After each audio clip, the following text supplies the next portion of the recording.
এখানে অবস্থানের কারণ মূলত হচ্ছে আমাদের 43তম বিসিএস এর গেজেট থেকে বাদ পড়ার কারণে গত বছরের অক্টোবরের 15 তারিখে আমাদের 43তম বিসিএস এর গেজেট দেওয়া হয়। সেখানে আমাদের 2064 জনকে গেজেটেড করা হয়। এরপরে সেই গেজেটটাকে বাতিল করে গত ডিসেম্বরের 30 তারিখে আবার নতুন করে গেজেট দেওয়া হয়। সেই গেজেটে আমাদের 267 জনকে বাদ দেওয়া হয়, যেখানে কোনো কারণ নাই, কোনো কারণ উল্লেখ নাই। আমাদের আজকে কাজ মূলত ভিতরে আমাদের প্রতিনিধি গেছে আমাদের তরফ থেকে আবেদন নিয়ে যে আমাদেরকে আবার পুনরায় গেজেটভুক্ত করার জন্য। আমাদের প্রতিনিধি এখনও ভিতরে অবস্থান করছে। তারা ভিতর থেকে বের হয়ে আমরা জানতে পারবো যে আসলে তাদের সাথে কী কনভারসেশন হয়েছে বা আপডেট কী। এটা আমাদের প্রতিনিধি আসুক ভিতর থেকে, আমরা দেখি তার সাথে কী ধরনের কথা হয়েছে, তার উপর ভিত্তি করে আমরা আমাদের পরবর্তী পদক্ষেপ ঠিক করব। আমরা ওয়েট করে সচিব স্যারের সাথে দেখা করব, এটা আমাদের প্ল্যান ছিল। কিন্তু ওখানে গিয়ে দেখি সচিব স্যার নেই, সচিব স্যারের পিএসও নেই। ঠিক আছে, তো আমরা পেপারগুলো জমা দিয়েছি।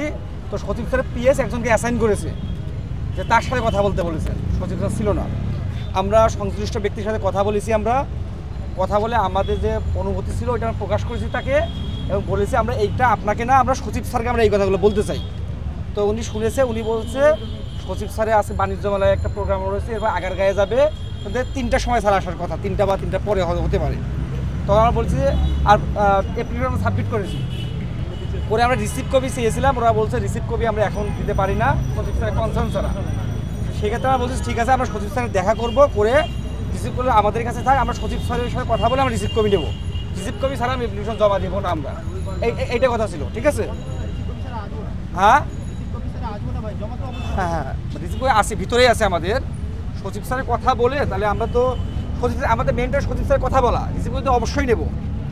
এরপরে আমরা ওখানে চেষ্টা করেছিলাম ওখানে ওয়েট করার জন্য, কিন্তু আমাদের সংশ্লিষ্ট যে পুলিশ অফিসার নিয়ে গেছে উনি বলছে না, এটা আমি পারবো না, এই এখতিয়ার আমার নেই।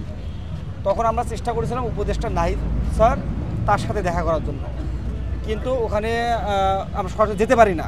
উনি পুলিশ, আমরা করলাম কি, ওনার একজন ব্যক্তিগত সহকারী তাকে ফোন করলাম। উনি বললো আপনি তাকে ওনার পিএসকে ফোন দিন, পিএস একজন উপসচিব স্যার, ওনাকে ফোন দিলাম, 2বার কল করেছি, কিন্তু উনি ফোন রিসিভ করেনি, একবার রিসিভ করেনি, একবার ফোন কেটে দিয়েছে।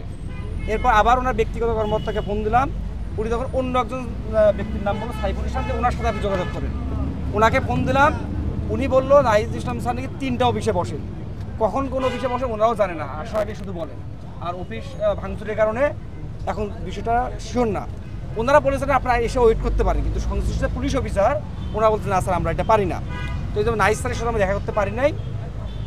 এরপরে আমরা বলেছি আমরা নিচে ওয়েট করবো 3 জন, সচিব স্যার যখন আসবে তখন আমরা সচিব স্যারের সাথে আমরা নিজে দেখা করব, আমরা অ্যাপ্লিকেশনগুলো তার সামনে আমরা জমা দেবো আমরা, এবং তার কনসার্নে আমরা রিসিভ কপি নেবো আমরা। এটা বলে আমরা নিচে 3 জন এসেছি, 2 জন আমাদের ভিতরে আছে। আমি আপডেট দেওয়ার জন্য আমি এখানে এসে বললাম আর কি। এই হচ্ছে এখন আমাদের